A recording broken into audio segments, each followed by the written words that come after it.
Hello everyone, here's an overpowered new cash build in Borderlands 4 using his new trainer class mod, which gives us a damage boost the more totems that we have out, as well as using the new Dropner alongside the new Ride-In, which allows you to get some pretty crazy projectiles going. This is fun because we're tossing out tons of bone totems. We can get an unlimited amount of them, which is further boosting up our damage. But we also have this weapon here, which gets extra projectiles from the Ride-In, which does some pretty silly stuff. And for mobbing, you can use the Heimdall, which will shoot out extra heads. And just look how fast you can clear out the first phase here. Literally just deletes his health bar in Ultimate Fault under 7. This is a bit more hands-on build because we're using the Ride-In here, and when we get kills, we get a projectile booster that lasts for 14 seconds. This can stack. You can get this going pretty high. The fun part about it is it works with the Dropner, even the flak cannon, and the Atling gun. And if you're doing the takedowns, you can use the Heimdall and it'll spit out like 6 heads, 7 heads if you get a lot of these rolling, because the mobbing is just so great in that. And then we're also using the trainer class mod, which is new from the takedown. What's insane about this is you get upwards of 40% increased gun damage per bone totem. The less health, the more damage we get. But this also comes with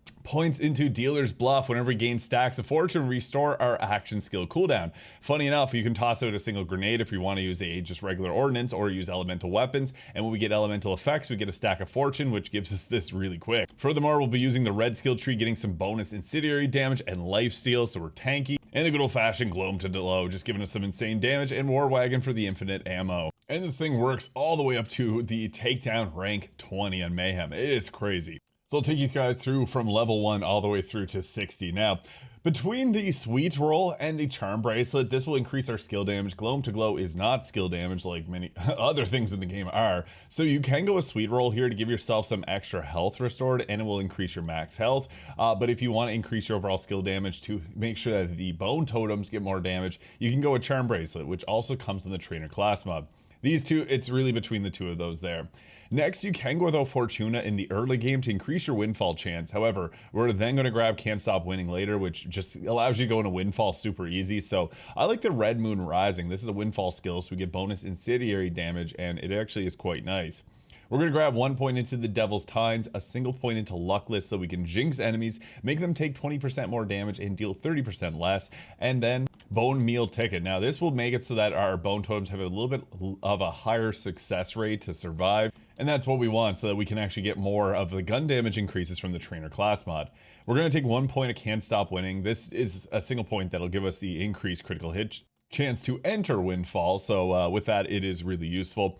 And we're going to put points into Turn of Fate. This is a necessity. 4 points is perfect because that gives us 36% lifesteal when Windfall is active. This, if our health is full, will turn into Overshield Steal, which is how we're going to activate our Gloam to Glow, which takes from our Overshield. Now the easiest way to get fortune stacks, a single point of alchemy, because when we apply an elemental effect, we get a stack of fortune. So early on, you can use a windfall or a waterfall, don't go Jason waterfall grenade to get yourself easy elemental effects, and then we'll roll into the red tree.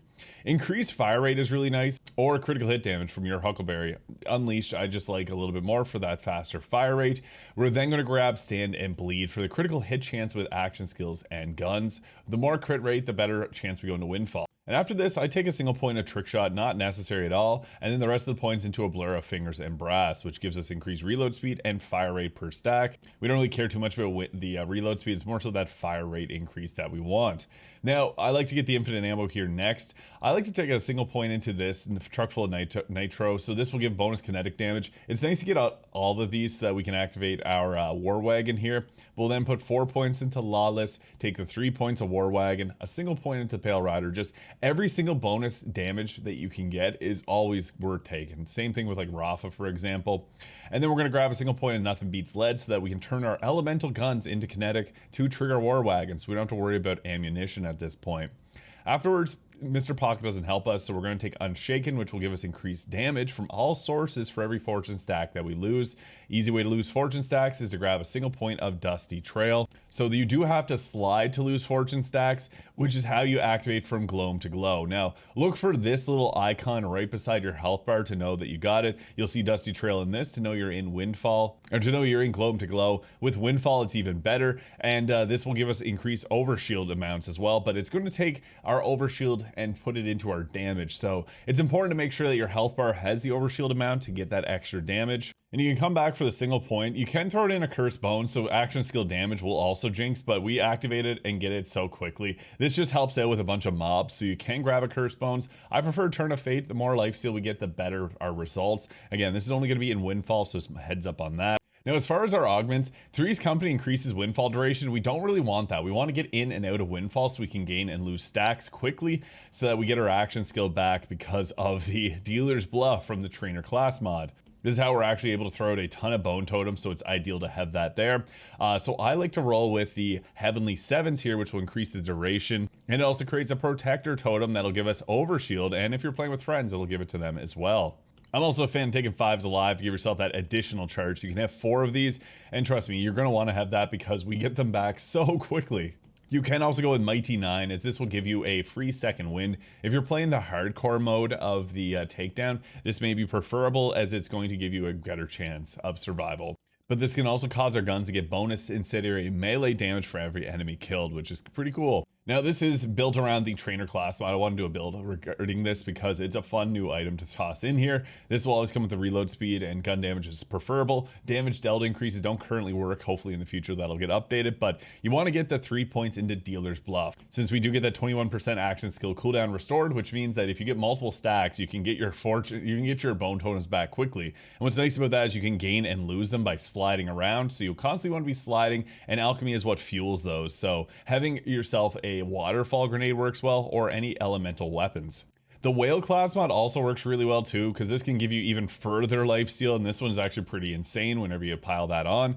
But you also will get your you'll get your bone totems back by tossing out the grenades as well. So this can be a good choice. The Prestidigitator, I really like to toss this one on as well. It can work. The Ludopath can give you anti-up, and then you can throw in the Hot Slugger for some extra damage. And this actually gives you some pretty insane move and speed buffs from this, so that can be a fun option as well if you don't have the new class mod. And the Wind Rider here can give you points into your Gloam to Glow, so you can get that to a +10, doing some insane damage. And it can also give you the Dealer's Bluff as well. So Wind Rider plus, I would say 2 or 3 to the Dealer's Bluff, plus 4 or 5 to Gloam to Glow would be the best roll. Now, shield, there's a lot of good options. I have a super soldier here that has the siphon. I don't have the perfect firmware mixed around just yet. Getting any type of overshield generation is really nice. That just ensures that you have better uptime on your Gloam to Glow. This can also work with the Cinder Shelly, which can give you a big damage reduction. If you can get the triple turtle roll on the collector, you're turtly enough for the turtle club, and it's a great choice because it has 356 shield, so it doesn't touch your health, and that's important because when your health goes down, Turn of Fate will heal you instead of giving you overshield. The Watts for Dinner doesn't really fit onto this build. I really like to just use the super soldier, and if you're doing the new mobbing content, fireworks, just really good because when you take out an enemy, you have rockets that fly around, making it quicker to clear arenas.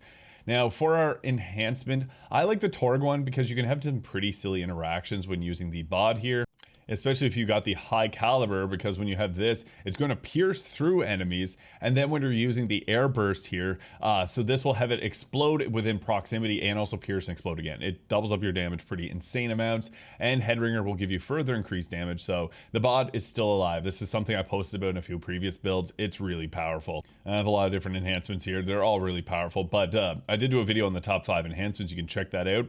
Another good choice is to toss on something like the Scatter Shot, which gives increased bonus damage on critical hits, which stacks up, and also gives a 40% chance to ricochet non-ones. The Hat Trick is a little bit better, and this is just good for Jacobs. The increased ricochet amount is the one you're looking for. The Bounce Pass. So yeah, the Hat Trick is really nice.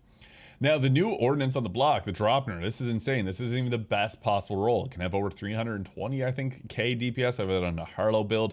This thing is insane. It's great on this build for bossing, but if you're mobbing, best to throw in the Heimdall because these will hunt down enemies really quickly. And as mentioned, when using the Raiden, this will actually spawn multiple heads. It looks like one head comes out at first, but depending on how many extra projectiles you get, they'll end up splitting apart and you'll see a ton of heads. It's absolutely insane. But you can also use anything else that you like. The Flat Cannon, the Atling gun work pretty well on this as well, but for the takedown, the Heimdall, for bossing, the Dropner. And for Repkits, triple bypass can work. It's probably best to go with the War Paint for the increased fire rate. I just haven't swapped around firmware just yet. So yeah, this increases your fire rate and movement speed, which is really nice. The Kill Spring will give you a lot of extra survivability because the healing orbs will make sure that you just don't touch your health. So if you're using a smaller shield like the Fireworks, the Kill Spring can be very good as well. And this brings us to our firmware. Now, if you're going to use the bod, it's best to go with high caliber 3. Skillcraft doesn't really fit this build as much as it does on other builds. I also like to go with the active fire, so you can use things like the crow source as well on bosses. But high caliber just is really great because piercing bullets in a takedown just allows you to line up shots and take out more enemies and get more bang for your buck from the Raiden. It almost turns it into like a dark beast in a sense. And I guess best weapons here, the Raiden. This thing is absolutely crazy because on kill you get those extra projectiles as explained, which means that you can do some silly stuff. As you saw, the bot can just wipe enemies out. You can do this with a lot of different weapons. It's only 14 seconds, but what's great about this is they pop out of you and you can leave them on the ground, swap to a different weapon. You can't pick up the projectiles unless you're holding this gun. So what you can do is swap to other guns and wait till you have a moment where you want to use those, swap back to this gun, pick them up, and then swap back to your other gun. Having an enhancement with an increased weapon swap speed can help out a bit, so that can be cool. The bod. This thing is still really powerful in cash. I posted a few previous videos talking about this. Torg impact was just so crazy. It didn't get the gun nerfs that the other bods did, so still very powerful. With an SMG swapper, it increases the fire speed. They do share ammo, but it doesn't. You don't really run out of ammo when you're dealing this much damage.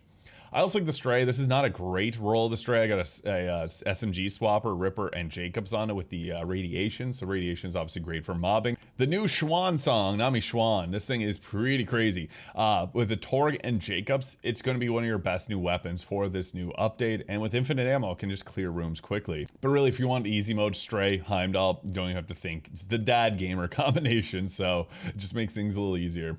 Another good weapon, Juliet Sparkle here. This thing is really powerful. The Flash Cyclone here, the 20k DPS. I've tossed that to someone else at the current moment. It is really good. The Dark Beast, one of my favorite weapons here with the shotgun loader and Jacob's part. This is really good. I don't like the Ripper for the takedown because it's just a little bit better to go with a quicker fire. And the Constable shotgun is actually pretty solid as well. I really like this, especially when you're pairing it with the Raiden.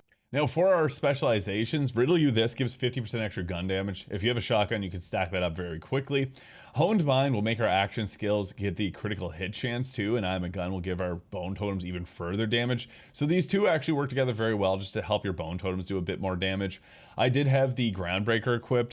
This is more so for bossing. If you're mobbing with the Mantra too, I didn't mention the Mantra, but the Mantra is good in this. You can use Bare Arms so that it adds extra. You basically get 1.5 times the gun damage increases. You could also throw in CQC to increase your fire rate because the Mantra deals melee damage. And Contamination is actually a really good one, especially on bosses because crits will give increased special effect application chance, which triggers our blue skill tree's alchemy a little bit quicker. And if you want to use Heavy Ordnance, Full Spectrum Arsenal, and Fragmentation Payload, I don't have enough for the best defense here, needs more points. I guess I got the points. No, I don't. Yeah, that'd be great. 30% extra damage dealt is amazing. And the takedown's actually really good for getting specialization points as well. So Bullet Train, another great option. You allow you to hip fire while sprinting, and gun damage will increase as you're walking. Now for the takedown, you want to start tossing out these bone totems as quickly as possible and then dealing with the enemies here. So the trick is you apply so many extra statuses with these that you can just keep tossing a bone totem. So, and then you slide to get your Gloam to glow going. And once you get those extra projectiles, I'd rather have like a +2 or a +3 before you start to toss out the Heimdall, but that's going to be the trick to success here. So we got our extra didn't pick it up. These are a little finicky. Sometimes you actually have to go and activate it for it to pick up here. But yeah, you want to be taking enemies out and then toss out the Heimdall like this. And you see there, multiple heads are coming out of it. So that is how you clear rooms really quickly with this new update, because you can just run out here, tossing out your extra Heimdalls, which clear the room really fast, as you can see there. And what's great about this is you don't even have to look, think, or do much. They'll do it for you. So if you're talking to the wife or if you're, you know, making a meal, you can do all of that easily with this setup. And then when you get bored, make sure you have 3 bullets in the chamber. You can then swap back to this gun here, get your extra projectiles off, and then pull this back out, and you see 2 more heads will pop out. Again, sometimes it will look like a single head's popping out, but you'll see they split off like those two do. So yeah, this setup is insane. You can get the platinum time in the in Mayhem 20 easily, very easily. And it's really fun. I actually really enjoy this style of play because it actually encourages you to swap around, use different weapons, so you're not just spamming the same things over and over again. And yeah, when you have this gun out, you're really just trying to get as many of these projectiles going as possible. So we got 2 there extra. And you can swap to other weapons, like the Constable here getting an insane amount of extra projectiles, does some pretty silly stuff there. It just melts everything in its way. So yeah, this build is pretty powerful in Borderlands 4. Let me know your thoughts in the comments, hit the subscribe below, and we'll catch you in the next one.